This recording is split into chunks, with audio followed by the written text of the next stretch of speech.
이랬는데 오래됐습니다.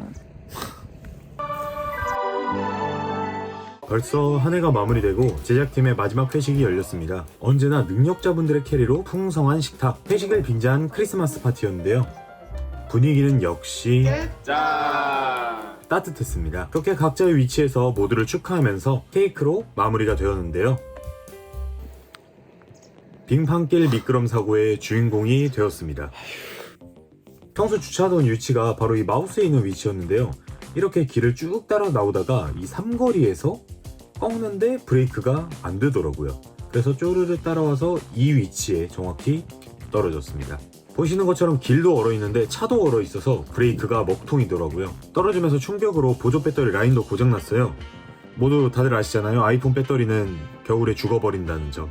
사고가 났을 때 차 안에서 보험사에 먼저 전화를 하고 아버지께 전화를 드려서 어떻게 해야 될지를 들은 다음에 보험사를 통해서 군안과 견인을 신청을 했었어요. 군안은 차가 조금 빠졌을 때는 견인으로 해결이 되는데 저처럼 아예 차가 빠졌을 때는 군안이 필요하다고 하시더라고요. 카센터나 공업사까지 견인을 해줄 그 신청까지 했었어요. 그렇게 견인차가 도착하니까 주변에 있던 마을분들도 나와서 도움을 주시더라고요.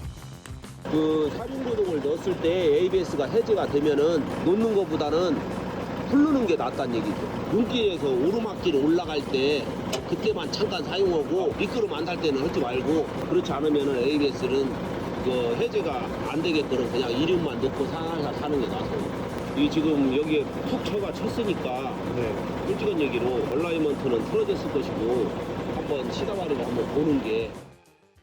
다행히 바퀴가 굴러가서 카센터까지 제가 운전을 했었는데 뒷바퀴는 이미 펑크가 나서 덜컹거리는 상태였고 앞바퀴는 범퍼랑 밑에 있던 판넬까지 거의 다 나간 상태였어요. 카센터에 가니까 이 정도 견적이면 공업사로 들어가는 게 나을 것이다. 공업사까지 견인을 다시 신청해서 기다리고 있었습니다. 편의점 앞에 차를 받치고 잠시 편의점 안에서 시간을 때우려고 들어갔는데 마침 안에 계신 분이 아는 권사님이셔서 시간 상관없이 가게에 받쳐놔도 괜찮다라고 말씀해 주셔서 1시간 정도 시간을 보냈던 것 같습니다. 이때까지는 몸의 이상이나 아니면 기분의 변화나 이런 것들이 아예 없었어요. 왜냐면 그만큼 놀랐고 긴장을 했기 때문에 오히려 침착해지더라고요. 앞바퀴가 나갔을 때는 끌고 견인이 가능한데 뒷바퀴일 경우에는 차를 아예 들고 이동을 해야 돼서 차량 전체를 견인하는 차는 저도 처음 봐서 놀랐는데 이때부터 슬슬 실감이 나더라고요. 제가 좀 사고를 크게 당했다는 게. 차를 타고 추천받은 공업사까지 이동을 했습니다. 그렇게 도착한 공업사, 사무실에서 몸을 녹이는데 그때부터 허리랑 이런 목들이 많이 아프더라고요. 보시는 것처럼 범퍼랑 앞에 밑에 있는 판넬까지 나가서 아예 하루 정도 수리가 필요할 것이다 하셨는데 처음에 받은 견적이 이게 가격이 말이 안 된다 싶어서 아버지와 이제 보험사에 계속 통화를 했었는데, 이런 경우에는 여러 공업사를 물어보거나 차량을 잘 아는 분이 계신다면 주변에 도움을 받는 게 훨씬 나을 것이라고 말씀을 드리고 싶네요. 광대 연차에 허리도 뿅뿅하지만 사고가 난 직후에 회사에 모두 연락을 돌려서 중간 보고까지 계속 했어요. 아직 연차가 한 2개 정도 더 남아있어서 하루 연차를 돌리고 집에서 쉬었던 것 같아요. 이제 차량이 없으니 버스를 타고 집으로 와야 되는데 오랜만에 느껴보는 그 기분이 있었어요. 버스를 기다리는 것도 뭔가 새로웠고 오랜만이라서 기분이 좋았다 라고 하면 기억이 미화됐다고 표현을 하겠죠. 일주일기 초반에는 많이 봤던 그 풍경들을 다시 한번 마주치게 되었는데요.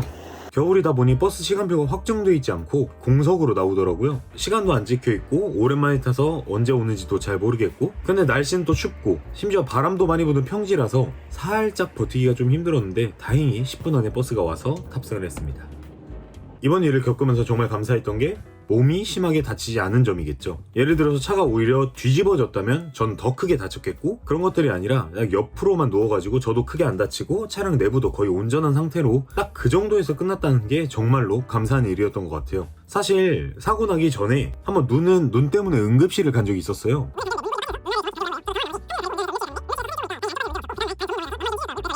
며칠 후면 호전이 될 것이다 라고 말씀을 해주셨어요. 차가 막히는 퇴근길에 사고가 안 난 게 다행이었고 시내에서 사고가 안 난 게 정말로 다행이었어요. 제가 누군가의 차를 박았을 때는 누군가가 저로 인해서 다쳤을 수도 있을 텐데 그런 경우가 발생하지 않아서 오히려 너무 좋았고요. 좀 더 조심해야겠다. 좀 작은 사고였지만 뭔가 생명의 소중함, 뇌절, 사람 인생이 어떻게 될지 모르겠다 라는 생각도 하게 되었습니다. 다른 여러분들도 남은 한 해 정말 안전하게 보내시길 바라겠습니다. 그럼 이상.